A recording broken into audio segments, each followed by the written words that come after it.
Antibody part number 9। तो कल के लेक्चर में मैंने आपको जनरल पॉइंट डिस्कस कर दिया था, लेकिन आज के लेक्चर में हम उसी पॉइंट को आगे हम खत्म करेंगे और उसमें हम मैकेनिज्म, इस लेक्चर में हम मैकेनिज्म और उसके स्ट्रक्चर के बारे में आपको डिस्कस करेंगे ना। तो चलिए हम इस वीडियो को स्टार्ट करते हैं। तो देखिए आईजीएम एंटीबॉडीज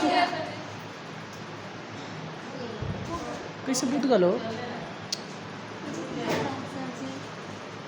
तो आईजीएम एंटीबॉडीज जो होते हैं, इसका स्ट्रक्चर की अगर बात करें तो मैंने कल आपको डिस्कस किया था कि इसका जो स्ट्रक्चर होता है ये पेंटामर होते हैं ना जी। मैंने कल डिस्कस किया था ये पॉइंट कि जैसे कि आईजीजी जो था मोनोमर था, आईजीए आपका डाइमर था, और ये आप जब आईजीएम पढ़ेंगे तो ये क्या होता है, पेंटामर।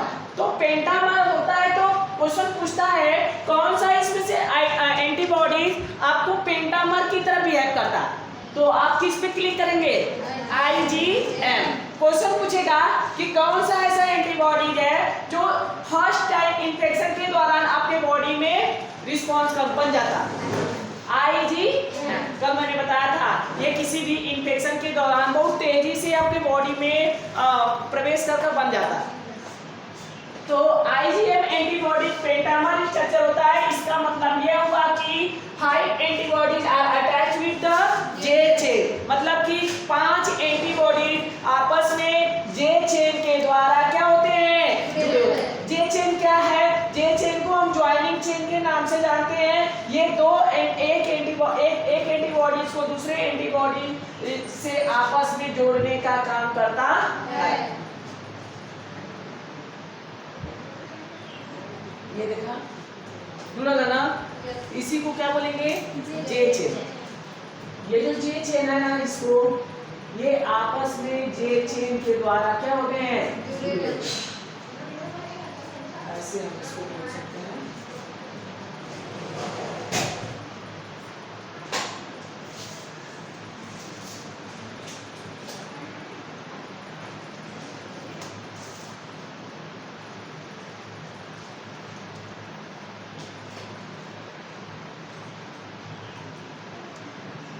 तो जे चेन, तो इसी को जे चेन बोलते हैं। जे चेन आपस में दो एंटीबॉडीज आपस में जुड़ी होती है। क्वेश्चन पूछता है कि दो एंटीबॉडीज आपस में किसके द्वारा जुड़ी होती है, तो क्या बताएंगे, जे चेन। जे चेन क्या है, ज्वाइनिंग चेन है ना। ये अगर 5 है तो कितने जे चेन रहेंगे, कितने रहेंगे, अगर आपका मान लीजिए 5 हैं तो जे चेन कितना रहेंगे, बताओ। नहीं पता है, इसमें मैंने गिन को देखो जे चेन कितना है।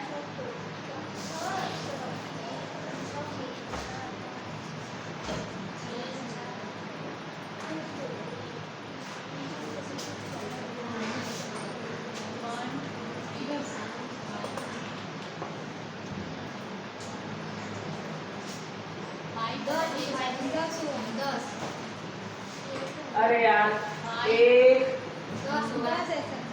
हाई है कि मत लो, हाई तो एक ही 5 है ना, 5 है। हाँ, 5 है जी जी।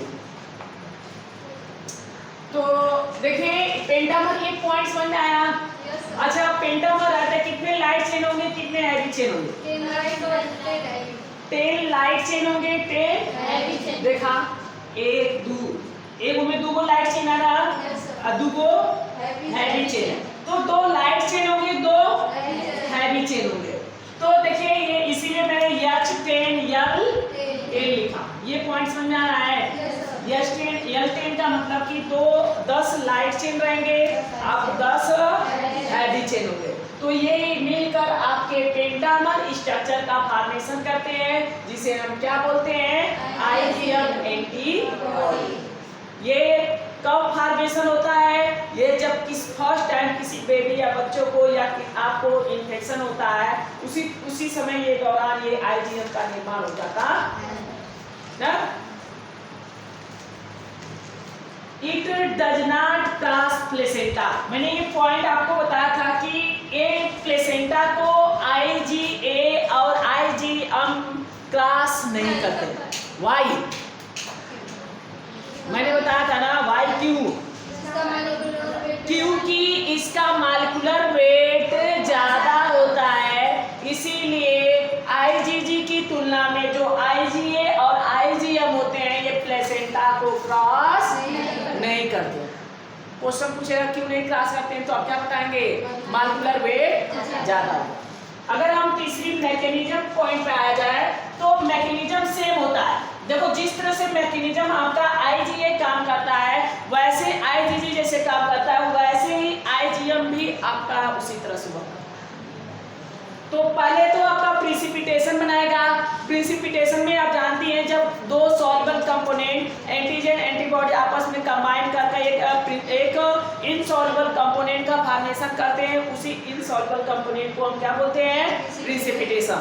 तो पहला वो प्रिसिपिटेशन तैयार करेगा, दूसरा आपको कॉम्प्लीमेंट फिक्स करेगा।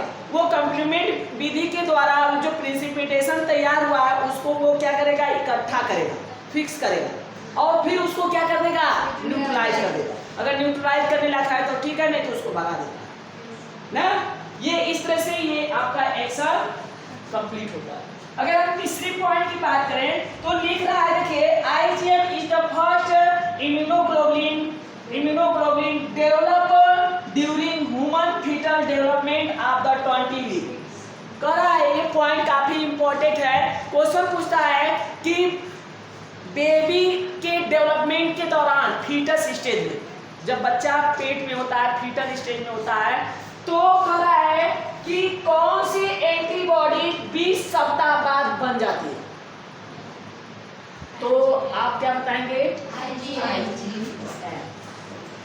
देखिए कह रहा है IgM is the first immunoglobulin developed during human fetal development 20 week। जब बच्चा या जब फीटल माँ की यूट्रस में 20 सप्ताह का हो जाता है ना, उस दौरान जो बच्चे में इम्यूनिटी का डेवलपमेंट होता है वो इम्यूनिटी कौन सी होती है? यही इम्यूनिटी, यही एंटीबॉडी बच्चे में 20 सप्ताह बाद, 20 सप्ताह का मतलब कब महीना बगल? 4 या 5 महीने बगल ना हो, कब महीना बगल? अरे एक महीने 3 हफ्ता 1 दिन, 3 हफ्ता 1 दिन। अगर 20 सप्ताह तो 1 महीना में क दिन, क सप्ताह होला? 4 दिन ना, तो 4 5 5 महीना भर ना,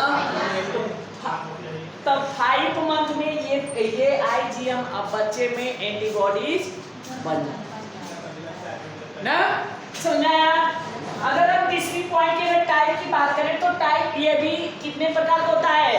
4। IgM1, IgM2, IgM3, IgM4 सभी का वर्क सेम होता है, यही ना, सेम आपका यही प्रिसिपिटेशन तैयार करते हैं, सेम वर्किंग करते हैं, ये भी पेंटामर के रूप में रहते हैं, ये सारे कंपाउंड आपस में जुड़े होते हैं ना। अगर हम इसकी डिफरेंट अगर बात करें कि सर इसमें कुछ डिफरेंसेज होता है आईजीएम और आईजीए में, हाँ जरूर से डिफरेंसेज है, काफी इंपॉर्टेंट डिफरेंसेज है।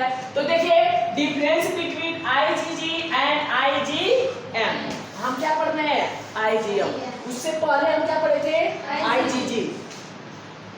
एक आईजीजी पढ़े थे ना जो प्लेसेंटा को क्रॉस कर रहा था, तो वही चीजें तो हम यहाँ पे लिखे हैं। तो देखिए आईजीजी की बात करें तो आईजीजी प्लेसेंटा को क्रॉस कर जा रहा था, लेकिन हाई प्लेसेंटा को अभी कल मैंने बताया था, डिस्कस किया था ना कि आईजीजी प्लेसेंटा को क्रॉस करता है लेकिन आईजीएम प्लेसेंटा को, क्योंकि अभी तो यहाँ पे तो लिखा हूँ जी, ये इसका मॉलिक्यूलर वेट काफी आईजीजी की तुलना में आईजीएम का मॉलिक्यूलर वेट, क्योंकि ये क्या होता है?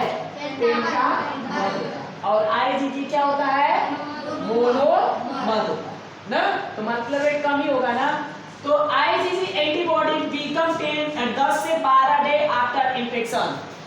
पहला डिफरेंस ये है कि आईजीजी जो एंटीबॉडी जो होता है ना वो इन्फेक्शन होने के दौरान 10 से 12 दिन के बाद दिख जाता है। जैसे कि मान लीजिए आपको इन्फेक्शन हुआ, आज इन्फेक्शन हुआ तो आप 10 से 12 दिन के बाद जांच करेंगे ना पैथोलॉजी में, तो वो उसका एंटीबॉडी आपके सीरम में प्लाज्मा मिल जाए। समझे थी? अरे टाइफाइड मलेरिया कुछ जांच कराती हो सब ना, बुखार कहिए से आवा, लेकिन शुरुआती में जांच करे तो ना मिलेला ना, तो वो कुछ टाइमिंग इंटरवल हो ना कि 18 दिन के बाद दिखी। हाँ, तो आईजीजी एंटीबॉडीज बिकम 10 से 12 डे आफ्टर इन्फेक्शन। ये इन्फेक्शन के दौरान 10 से 12 दिन के बाद क्या कर जाता है? दिख जाता है। हाँ, उतना दिन के बाद ही तो दिखाई। अगर पहले चेक करेंगे तो नील दिखाई। नील का मतलब तो पहले ही ना, उधर जैसे कि किसी भी चीज का इंक्यूबेशन इन्फेक्टिव पीरियड होता है ना, कि उतना ही दिन के बाद वो आपको पूरा शो करेगा। जैसे हेपेटाइटिस का हम आपको जब पूरा मनोज भैया वाला बताए थे ना, कि एक आया था पेशेंट तो बोला था कि हेपेटाइटिस, यहाँ गए थे तो नील दिखाया था, वहाँ देखा था पास्टिया में गया। तो अपने वो जब इंक्यूबेशन पीरियड उसका कंप्लीट होगा तभी तो वो दिखाई देगा ना। ना सर, दोनों चीज का एक लाइफ रिस्पांस होता है ना, उतने ही दिन के बाद वो इन्फेक्टिव करता है, दिखता है। तो आईजीएम अगर दूसरी पॉइंट की बात करें, तो IgM antibodies can be detectable several after initial infection. लेकिन आईजीएम एंटीबॉडी ऐसा बात नहीं है, वो तुरंत इन्फेक्शन होगा तुरंत दिख जाएगा एग्लूटिनेशन के रूप में। मैंने तो इसीलिए तो आपको बोला था, हाँ नीचे लिखा, it is more efficient in agglutination. बहुत तेजी से आपके एग्लूटिनेशन के रूप में दिख जाता। जैसे तुरंत आप सैंपलिंग निकालेंगे, सीरम तैयार करेंगी, इसका एंटीजन डालेंगे, तुरंत एग्लूटिनेशन के रूप में फट जाए, दिख जाए तुरंत आप। तो इसीलिए कह रहा है IgM antibodies can be detectable several after initial infection. अगर तुरंत तो इन्फेक्शन बहुत है आईजीएम का, कोई बीमारी का ना, तो आपको इन्फेक्शन हुआ, इन्फेक्शन के दौरान तुरंत जांच की, तुरंत आपको एंटीबॉडीज के रूप में आईजीएम दिखा देगी। समझ रहे हैं नहीं? हाँ, सीरम में दिख जाए तुरंत, ये सीरम में मोस्टली दिखेगा ना, तो ये तुरंत आपको दिख जाएगा। तो नीचे इसी ये डिफरेंसेस समझ में आया है, 10 से 12 दिन के बाद दिखाई देता है। देखा ये जो डिफरेंसेस है ना। अगर तीसरी पॉइंट की बात करें, it is a more efficient in agglutination, cytolytic and cytotoxic reaction. ये काफी एफिशिएंट होता है, मतलब कि एग्लूटिनेशन के दौरान काफी तेजी से ये दिख जाता है। अब ये पॉइंट है साइटोलाइटिक और साइटोटॉक्सिक रिएक्शन के दौरान ये एग्लूटिनेशन के रूप में दिखता है। ये पॉइंट है क्या? साइटोलाइटिक और साइटोटॉक्सिक रिएक्शन क्या होता है जिसके दौरान एग्लूटिनेशन के रूप में दिख जाता है? जैसे कि कोई रिएक्शन करता होगा तभी तो तुरंत ही दिख जाता है। दिखने का मतलब समझ रहे हैं? जब आप सैंपलिंग करते होंगे, एंटीजन डालते हो, लैब में होगा ना, तो डालते होंगे तो एग्लूटिनेशन के रूप में दिखता है, फटता है ना, तो वही ना हम कहते हैं, अब दिख जाए फट जाता है तो कहते हैं इनको टाइफाइड है, विडाल है, एक बोलते हैं ना एमपी है। हाँ, तो वही चीजें कर रहा है। एग्लूटिनेशन का मतलब कि थक्का लगना, वो ना क्लॉट कर देगा। देखो साइटोलाइटिक और साइटोटॉक्सिक रिएक्शन क्या होता है, मींस साइटोटॉक्सिक एंड साइटोलाइटिक रिएक्शन अगर when antibody react with the either an antigen. जब कोई एंटीबॉडी एंटीजन से रिएक्ट करता है ना, तो then component of the cell membrane and the antigen that has become to intimately associate with the cell, वो तुरंत जाके सेल से अचानक जुड़ के उसके। तो जैसे कि कोई मान लीजिए ये पॉइंट है, समझ में आया? देखिए साइटोलाइटिक और साइटोटॉक्सिक रिएक्शन का मतलब क्या हुआ कि साइटोटॉक्सिक और साइटोलाइटिक रिएक्शन आकर when antibodies react with the either an antigen. जब कोई एंटीबॉडी आपके एंटीजन से रिएक्ट करता है, then component of a cell membrane and the antigen के सेल मेम्ब्रेन पे that has become intimately associated with the cell, तुरंत उसके सेल पे आकर जुड़ जाता है और आपके एग्लूटिनेशन के रूप में, थक्का के रूप में आपको तुरंत सीरम में क्या कर जाता है, दिख जाता है। इसी रिएक्शन को हम साइटोटॉक्सिक एंड साइटोलाइटिक रिएक्शन। देखो साइटोलाइटिक का मतलब होता है सेल मेम्ब्रेन को डिसॉल्व कर देना। जब डिसॉल्व करेगा तभी तो फट के दिखाई देता है। जैसे ये एंटीबॉडीज करेगा क्या, एंटीजन जब एंटीबॉडीज एंटीजन से रिएक्ट करेगा ना, तो उसके सेल मेम्ब्रेन को ये डिसॉल्व कर देंगे, साइटोलाइटिक कर देंगे। डिसॉल्व करने का मतलब टूट जाएंगे। नल जब टूट जाएगा तो तुरंत आपको एग्लूटिनेशन के रूप में उसके सरफेस पे, सेल के सरफेस पे आपको यहाँ पे क्या कर जाएगा कि ये क्या कर गया है, फट गया, एग्लूटिनेट कर गया। इसी रिएक्शन को साइटोलाइटिक और साइटोटॉक्सिक रिएक्शन बोलते हैं। ये पॉइंट समझ में आया सबको? ये जितना मैंने बनाया ये समझ में आया? हाँ? उम्मीद की होगी ये वीडियो अच्छी लगी होगी और पूरी समझ में आई होगी। अगर वीडियो नहीं समझ में आया, किसी पॉइंट पे अगर दिक्कत हो रहा है तो कमेंट बॉक्स में आप लिख कर आप हमें वो चीज़ पॉइंट को बता सकते हैं, ताकि मैं जब नेक्स्ट वीडियो डालूँ तो उस पॉइंट को मैं आपको डिस्कस कर सकूँ। तो चलिए हम यही पॉइंट पे हम खत्म करते हैं। अगर हमारे चैनल पे पहली बार है तो सब्सक्राइब करना ना भूलें, ताकि जो भी नोटिफिकेशन हो आपको तुरंत मिल सके। तो चले हम, तो बाय, गुड नाइट।